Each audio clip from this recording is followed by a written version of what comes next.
Zamanın yaddaş süzgəcindən keçən hər ömür bir dastan deyil. Amma elə ömürlər var ki, o millətin qan yaddaşına, torpağın taleyinə və sözün qüdrətinə söykənərək özü bir canlı salnamaya çevrilir. Belə uca ömür yollarından biri də fəaliyyəti ilə sarsılmaz vətəndaşlıq mövqeyini, qələmi ilə isə yurt həsrətini və qayıdış ümidini bədii şəkildə ifadə edən tanınmış tədqiqatçı jurnalist, publisist Şəmsi Qocanın payına düşüb. 2 may 2026-cı il tarixində Bakının Mona Lisa mərasim zalında bu uca ömür yolunun 65-ci dayanacağı və müəllifin böyük zəhmətinin bəhrəsi olan Azərbaycan Ağbabadan başlayır kitabının təqdimat mərasimi möhtəşəm bir təntənə ilə qeyd olundu. Azərbaycan Respublikasının dövlət himninin əzəmətli sədaları altında başlayan tədbir iştirakçılarda yüksək milli ruh yüksəkliyi yaratdı.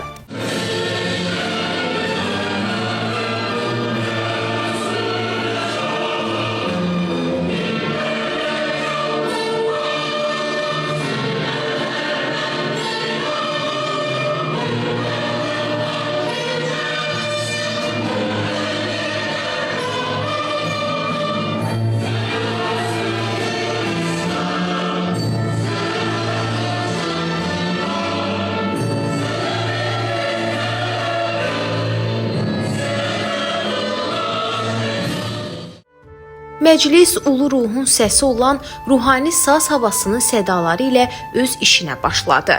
Gecənin musiqi tərtibatı və bədii ruhu istedadlı sənətkar Telman Ağbabalının rəhbərlik etdiyi musiqiçilər qrupunun ifaları ilə daha da zənginləşdi.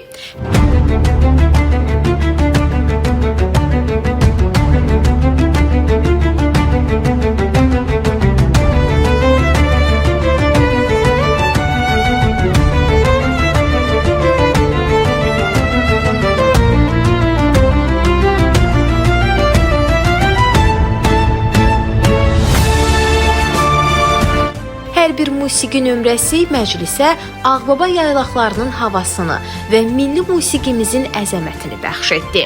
Tədbirdə çıxış edən Azərbaycan elminin nəhəng simaları, akademik Abel Məhərrəmov və Qərbi Azərbaycan icmasının idarə heyətinin sədri, millət vəkili Əziz Ələkbərli yubilyarın elmi tədqiqat işlərinin tarixi və strateji əhəmiyyətindən bəhs edərək bu araşdırmaların gələcək nəsillər üçün bir yaddaş manifesti olduğunu, Qərbi Azərbaycan icmasının, eləcə də Amasya rayon icmasının fəaliyyətində müstəsna xidmətlərinə görə onun fəxri diplomlarla təltif edildiyini bildirdilər.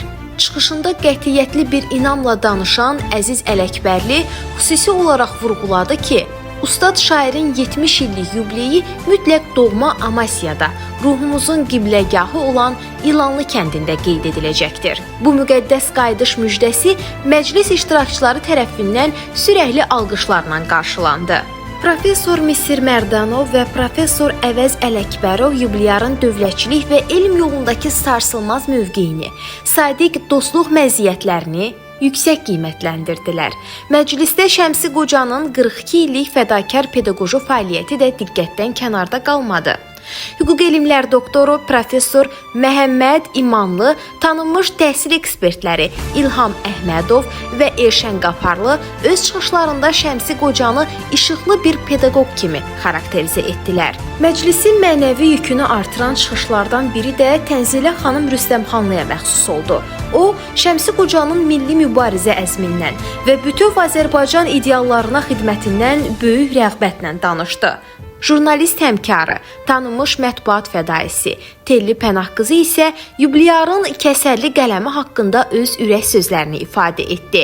Gecənin ən təntənəli məqamlarından biri Azərbaycan Yazıçılar Birliyinin xüsusi təltifinin, AYB-nin fəxri diplomunun yubilyara təqdim olunması oldu. Təltifi təqdim edən AYB-nin katibi, tanınmış yazıcı Səlim Babullaoğlu Şəmsi Qocanın ədəbi mühitdəki xüsusi çəkisindən söz açdı. Yubilyarın ömür yolunun səmimi şahidi olan ustadların və dostların çıxışları məclisi bəzədi. Müəllimi, əməkdar jurnalist Səyyad Ağbabalının İstanbuldan telefonla qoşularaq fəxr dolu təbriki professor Nəsir Xankişiyevin, professor Nazim Şəmilovun, GDU-nun dosenti Elza Paşayevanın və şairə Nəzakət İrəvanlının çıxışları Yubilyarın portretini tamamladı. Ustad aşıqlar, Faxvur və Yubilyarın şagirdi olmuş Aşıq İlkin Laçınlı müxtəlif saz havaları üstündə şairin şeirlərini ifa etdilər.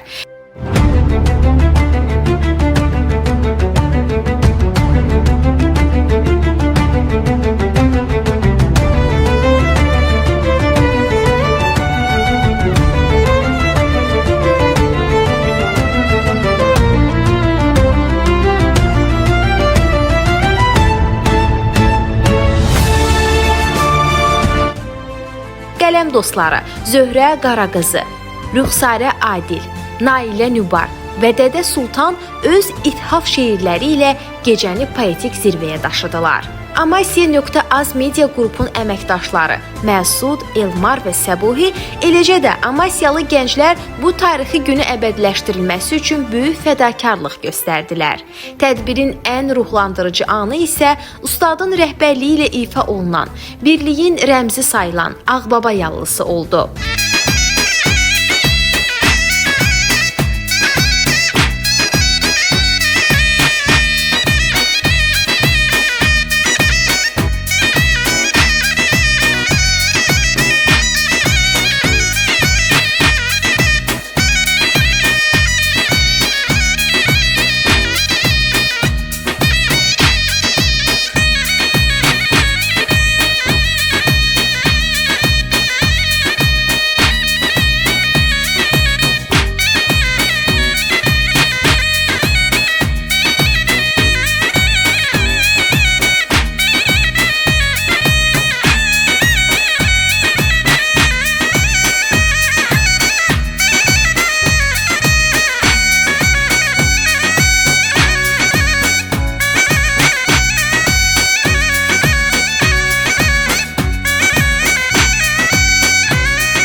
Mərasim həm də ailə sədaqətinin təntənəsinə çevrildi.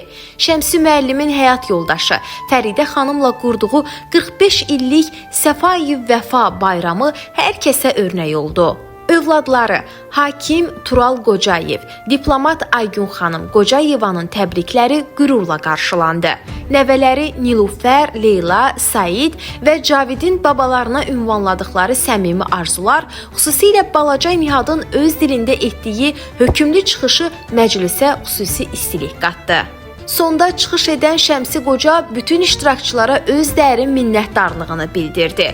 Bu möhtəşəm yubiley gecəsi bir daha göstərdi ki, ömrünü xalqının tarixinə, torpağının ağrı acısına və sazın sözün sehrinə həsr edən sənətkarın qəlbi heç vaxt qocalmır. Şəmsi Qocanın 65 illik ömür zirvəsi, bir qaydışın müjdəsi, sarsılmaz iradənin təntənəsi və Ulu Ağbabaya uzanan mənəvi körpüdür. Qoy bu nurlu yolun işığı heç vaxt sönməsin. Bu, sadəcə bir yubiley deyil, bir millətin yaddaş köçünə rəhbərlik edən ustadın zəfər yürüşüdür.